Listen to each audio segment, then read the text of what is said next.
जय गणेश मित्रांनो. तर गप्पा विथ बाप्पा म्हणजेच द बाप्पा पॉडकास्टमध्ये तुमचं सहर्ष स्वागत करतो.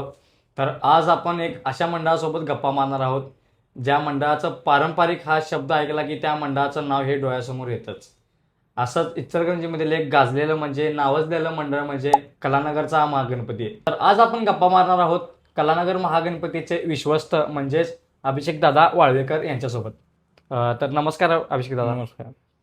तर आज आपण आजच्या पॉडकास्टला आपण सुरुवात करूया. पहिला प्रश्न तुम्हाला विचारतो मी.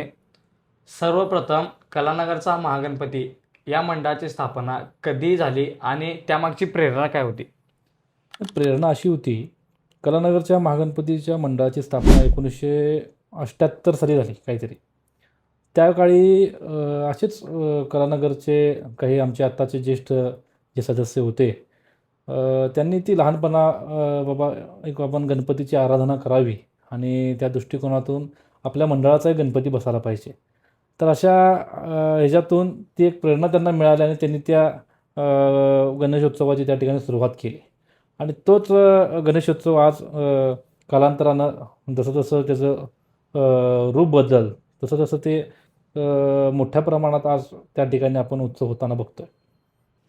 गणेशोत्सव काळात मंडळाचं नियोजन कधीपासून सुरू होते? गणेशोत्सव काळात आज जर तुम्ही बघितला तर जे कलानगरच्या महागणपतीसाठी ज्या देखाव्याचं सादरीकरण त्या ठिकाणी होतं आहे, तो अतिशय भव्य आणि दिव्य असा पद्धतीचा तो देखावा असतो आहे आणि हे काही शेवटच्या महिना दीड महिन्यामध्ये होणारी गोष्ट नाही आहे. तर ह्याच्यासाठी प्रत्येक हात आणि प्रत्येक मंडळाचा सदस्य ह्या कामासाठी झटत असतो आहे आणि आमचं हे नियोजन जसं चं विसर्जन होतं त्या काळापासूनच म्हणजे पुढच्या वर्षी काय करायचं ह्याची चाहूल त्या ठिकाणी आम्हाला लागत असते आणि अशा सगळ्या गोष्टीतनं विचार करून आमचा एक प्लॅन आम्ही त्या ठिकाणी फेब्रुवारी महिन्यापर्यंत आम्ही तो फायनल करतो आणि त्याच्यानंतर ऑन फील्डला ते वर्क चालवतो. मग त्याच्यामध्ये फायबरचं मॉडेलचं कास्टिंग करण्याचं काम असेल किंवा नवीन काही सेटअपचे असतील ते डिझाईन करण्याचं काम असेल तर हे फेब्रुवारीपासून चालू होतं आणि मैदानामध्ये म्हणजे जिथं महागणपतीची स्थापना होते त्या मैदानामध्ये जूनच्या एंडिंगपर्यंत तिथं काम चालू होतं. मग ते 2 ते 2.5 महिने काम तिथं चालतं. इचलकरंजीच्या पारंपरिक गणेशोत्सवात आपल्या मंडळाचं वेगळेपण नेमकं काय आहे? इचलकरंजीचा गणेशोत्सव तसं जर तुम्ही बघायला गेला तर अतिशय प्राचीन गणेशोत्सव हा आपल्या इचलकरंजीमध्ये फार आधीपासून त्या ठिकाणी साजरा करण्यात येतो आणि आज जर त्याचं तुम्ही जर बघितलं म्हणजे जसं जसं आम्हाला कळते त्यावेळेपासून जर तुम्ही बघितलं तरी आधी डेकोरेशन्स व्हायचे, हलते देखावे व्हायचे. पण कालांतरानं त्याची टेक्नॉलॉजी पुढं जात नसल्यामुळं किंवा आजच्या ह्या म्हणजे डेकोरेशन करणं यांत्रिक देखावा करणं इतकी सोपी गोष्ट नाही आहे.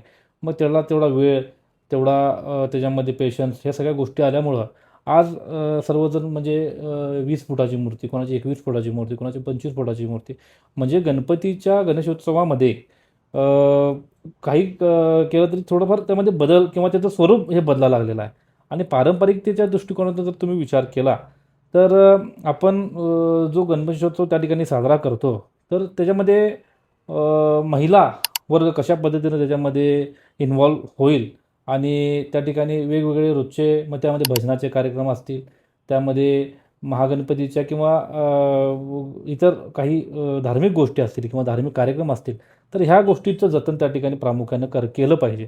आज तुम्ही बघितलं आहे, आज डॉल्बी आपण लावतो किंवा डॉल्बीचा तिथं गाणं वाजवतो किंवा काही काही करतो म्हणजे आपली हाऊस म्हणून आपण करतो.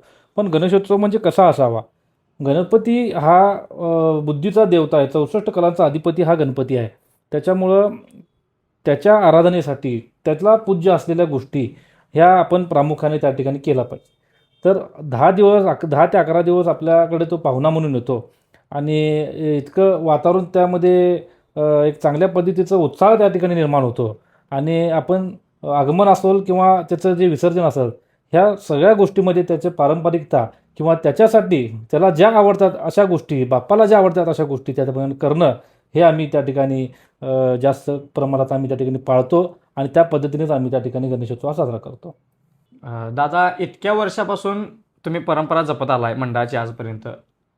कोणत्या परंपरा आज पण तशाच जपल्या जातात मंडळामध्ये?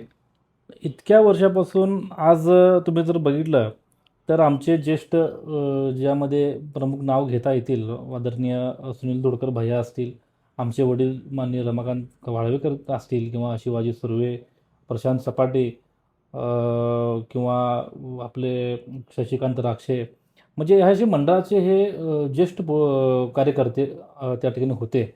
तर ते सर्वांना घेऊन चालायचे, म्हणजे त्यांनी कधी भेदभाव केला नाही, की बाबा तू लहान आहे किंवा तू मोठा आहे. प्रत्येकाला त्यांनी ज्याच्या ज्याच्या कलेनुसार तिथं तिथं त्यांना काम देण्याचं काम त्यांनी प्रामुख्याने त्या ठिकाणी केलं होतं. तर सगळ्यात महत्त्वाची गोष्ट म्हणजे आज विश्वस्त जरी मी असलो तरी आमच्या मंडळामध्ये जर तुम्ही आला तर तुम्हाला एक संथता दिसेल. म्हणजे त्या ठिकाणी कोण असं तुम्हाला बाबा प्रत्येकाचं एक वेगवेगळं असं काय तुम्हाला त्या ठिकाणी दिसणार नाही. तर अशी एक परंपरा आणि अशी त्यांनी दिलेली प्रेरणा, त्या प्रेरणेतून आज आम्ही त्या ठिकाणी चालत येऊन आज आम्ही आमच्या युवकांच्यामध्ये एकसंधता आजसुद्धा आम्ही ती कायम ठेवलेली आहे. आणि पारंपरिक जो गोष्टीतनं जर तुम्ही विचार कराल तर मगाशीच मी सांगितलं की महिलांचा इन्व्हॉल्वमेंट, महिलांचा समावेश त्या ठिकाणी आपल्या उत्सवामध्ये झाला पाहिजे. तर आमचं पहिला अथर्व शीर्ष पठण व्हायचं ज्यावेळी माजी नगरसेविका लक्ष्मीबाई सपाटे ह्या पुढाकाराने त्या ठिकाणी अथर्व शीर्ष पठणाचा कार्यक्रम त्या ठिकाणी घ्यायचा. मग ते छोट्या प्रमाणामध्ये त्यावेळी होतं. तर ते वाढत वाढत आज मागच्या वर्षी आमचा 1100 म्हणजे 1100 महिलांचं सामूहिक अथर्व शीर्ष पठण त्या ठिकाणी झालं. आणि यावर्षीसुद्धा त्याच्यामध्ये अजून वाढ करून आम्ही 10,000 महिलांचं अथर्व शीर्ष पठण त्या ठिकाणी करण्याचा मानस हा त्या ठिकाणी आम्ही केलेला आहे. गणेशोत्सव काळात कोणते पारंपरिक धार्मिक कार्यक्रम मंडळात आयोजित केले जातात? गणेशोत्सव काळामध्ये जर बघितलं तर सुरुवात जर म्हणायची जर झाली तर गणपतीची श्री महागणपतीची प्राणप्रतिष्ठापना जी होते ती प्राणप्रतिष्ठापना अतिशय धार्मिक आणि शास्त्रशुद्ध पद्धतीमध्ये त्या ठिकाणी केली जाते. तर त्या 10 दिवसामध्ये महागणपतीचे नित्य वस्त्र जे आहेत ते परिधान करतो आम्ही महागणपतीला. तर ते रोजचे वेगवेगळे असतात, रोजचं त्याचं स्वरूप वेगवेगळं असतं. आणि त्याच्यामध्ये तुम्हाला दीपोत्सव असेल. आम्ही मागच्या वर्षी 251 किलो लाडूंचा त्या ठिकाणी महाभोग आम्ही त्या ठिकाणी घेतला. सूर्यपुष्पार्चना म्हणजे ज्याच्यामध्ये सूर्यफुलांची आरास पूर्ण आम्ही त्यामध्ये महागणपतीला अर्पण केली होती. आणि अशा पद्धतीनं आम्ही त्या ठिकाणी स्वराभिषेकाचं पण कार्यक्रमाचं आयोजन मागच्या वर्षी ज्येष्ठ गायक आनंदजी भाटे हे त्या ठिकाणी स्वराभिषेकाच्या ह्याच्या माध्यमातून त्या ठिकाणी त्यांचं सादरीकरण त्या ठिकाणी करण्यात आलं होतं. दरवर्षी वेगवेगळे पारंपरिक आणि धार्मिक उत्सव त्या ठिकाणी साजरे करण्याचं काम आम्ही त्या ठिकाणी नक्कीच करतो. दादा, मंडळ फक्त गणेशोत्सवापुरते मर्यादित न राहता वर्षभर कोणते सामाजिक उपक्रम राबवते? मंडळ गणेशोत्सवापुरतं मर्यादित न राहता सामाजिक उपक्रम राबवण्याच्या बाबतीमध्ये विचार केला तर त्या ठिकाणी आम्ही रक्तदान शिबिरसुद्धा घेतो. वृक्षारोपण आम्ही त्या ठिकाणी साजरा करतो. आणि त्या ठिकाणी आम्ही हॉस्पिटलला कोणाला काय त्या ठिकाणी मदत जर करायची जर झाली तर ते सुद्धा आम्ही त्या ठिकाणी करण्याचा प्रयत्न करत असतो. तर कोरोनाच्या काळामध्ये सुद्धा जर तुम्ही विचार केला तर त्या ठिकाणी अन्नधान्याचं वाटपसुद्धा आपण त्या ठिकाणी गरजू लोकांना केलं होतं. ह्याच्या पलीकडे जर जाऊन विचार केला तर आपण त्या ठिकाणी अनाथाश्रममध्ये सुद्धा त्या ठिकाणी अन्नधान्य वाटप करण्याचा तिथं आपण प्रयत्न केला होता. आणि वृद्धाश्रममध्ये सुद्धा आपण त्या ठिकाणी त्यांना गरजूंना जे वस्तू त्यांना म्हणजे जे त्यांच्या रोजच्या वापरातले जे वस्तू असतात ते वाटण्याचं सुद्धा त्या ठिकाणी काम केलं होतं मंडळाच्या मार्फत. मंडळ हे फक्त मंडळापुरतं मर्यादित नसून इतर लोकांनाही त्याची मदत केली जाते मंडळ. 100% मंडळ हे गणेशोत्सवापुरतं मर्यादित नसून तर बाकीचे वर्षभर आम्ही जे समाजासाठी जे करता येईल किंवा जे समाजोपयोगी कार्यक्रम जे काय राबवता येईल ते राबवण्याचा आम्ही त्या ठिकाणी नक्कीच प्रयत्न आम्ही त्या ठिकाणी करत असतो. ओके. दादा, मंडळाच्या इतिहासातील असा कोणता अविस्मरणीय क्षण आहे जो आजही सर्वांच्या स्मरणात आहे? आजही सर्वांच्या स्मरणात आहे असं जर बघायचं झालं तर विषय कसा आहे, ह्याची सुरुवात अगदी भूतकाळापासून करावी लागेल.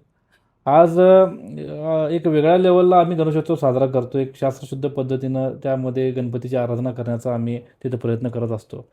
पण इतिहासात मग जर झोकून जर तुम्ही दिलं तर तेव्हा असं पैशाची मुबलकता किंवा मंडळ फार असं तेव्हा आर्थिक बाजूनं स्ट्रॉंग किंवा सक्षम भक्कम होतं अशातली कुठली गोष्ट नव्हती. पण करण्याची उमेद त्यांच्या मनामध्ये कायम असायची. तर यांत्रिक देखाव्याच्यामध्ये काम करत असताना मी लहान होतो. तेव्हा आमचे जे ज्येष्ठ होते मग त्यामध्ये प्रामुख्यानं नाव नमूद करावं असं वाटेल की मला विवेक मेहतर त्यावेळी आम्ही त्याला बबडू दादा म्हणायचो की ते त्यावेळी डेकोरेशनचं काम करायचे. त्यांच्यासोबत आमचे प्रशांतांना सपाटीसुद्धा असायची, तर ते सुद्धा त्या ठिकाणी काम करायचे. तर तेव्हा असं इकडनं तिकडनं काहीतरी गोळा करून किंवा स्क्रॅपमध्ये जाऊन तिथलं काहीतरी पार्ट आणून अशी सगळी यंत्रसामग्री एकत्र करून एक चांगल्या पद्धतीचं डेकोरेशन त्या ठिकाणी सादरीकरण करण्याचं हे ते त्या ठिकाणी काम करत होते.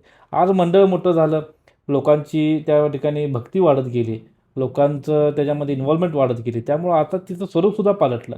पण आधीच्या भूतकाळामध्ये प्रकाश जो टाकायचं जर झालं तर आज आम्हाला ती गोष्ट अजून विसरत नाही. कारण आज मंडळाला जवळपास 48-49 वर्ष झाली. आज इथंपर्यंत आणण्यासाठी त्यांचं प्रामुख्यानं योगदान हे फार मोठं आहे आणि तीच गोष्ट स्मरणात माझ्या किंवा इतर आमच्या मंडळाच्या कार्यकर्त्यांच्या कायम राहील आणि ह्याच्या पुढेही राहील. दादा, आजच्या तरुण पिढीला या परंपरेशी जोडण्यासाठी मंडळ कोणकोणते विशेष प्रयत्न करत असते?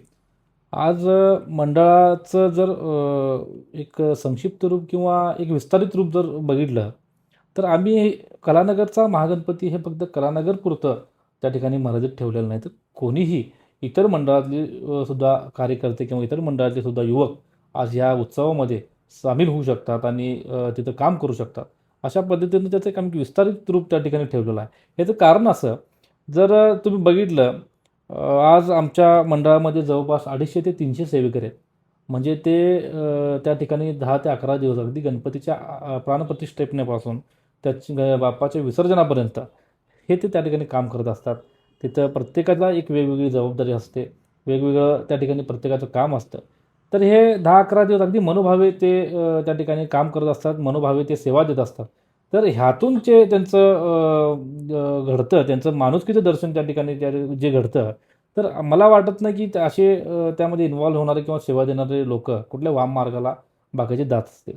तर हे संस्कार त्यांच्यावरती 10 दिवस किंवा 11 दिवस सेवा दिलेले हे संस्कार त्यांच्या मनामध्ये वर्षभर काम करत असतात आणि ह्यातूनच त्यांची प्रगती, ह्यातूनच त्यांचा उत्साह, ह्यातूनच त्यांची उमेद आणि ह्यातूनच त्यांचं सगळं बाप्पाचा जो आशीर्वाद आहे हा त्यांना मिळत असतो. आणि माझ्या तमाम युवकांना माझं एक अनुवादन आहे की प्रत्येकानेच 10 दिवस बाप्पाची निस्सीम सेवा करावी. त्याचं फळ आणि त्याचं भक्तीचं तुम्हाला नक्कीच त्या ठिकाणी तुम्हाला फलरूपी प्राप्त त्या ठिकाणी 100% तुम्हाला होईल. आणि आमच्या मंडळाचा जर विचार करायचा झाला तर आम्ही कलानगरचा महागणपती हा फक्त कलानगरपुरता मर्यादित नसून तर कुठल्याही इचलकरंजीच्या तमाम युवकांना मी त्या ठिकाणी एक अनुमोदन करतो की त्या ठिकाणी यावं आणि त्यांनीसुद्धा आमच्या कलानगरच्या महागणपतीमध्ये सेवा द्यावी आणि आमच्या उत्सवामध्ये सामील व्हावं. म्हणजे महागणपतीचा सेवेकरी होण्याचा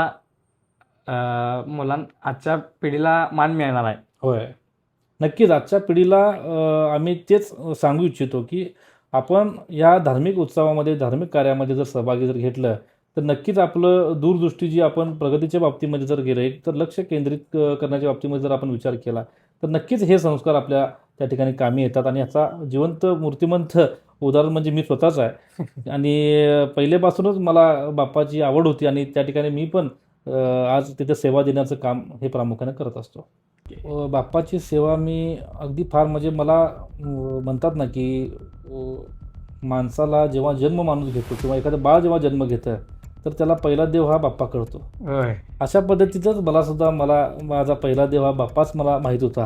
आणि बाप्पाचं जे माझ्यावरचा जे आशीर्वाद आहे हा मला अशा पद्धतीनं त्या ठिकाणी मिळत राहतो आणि त्याचा मला माझ्या व्यवसायामध्ये असेल किंवा माझ्या जीवनाच्या जडणघडणीमध्ये सुद्धा त्याचा त्या ठिकाणी मला प्रत्यय येत राहतो.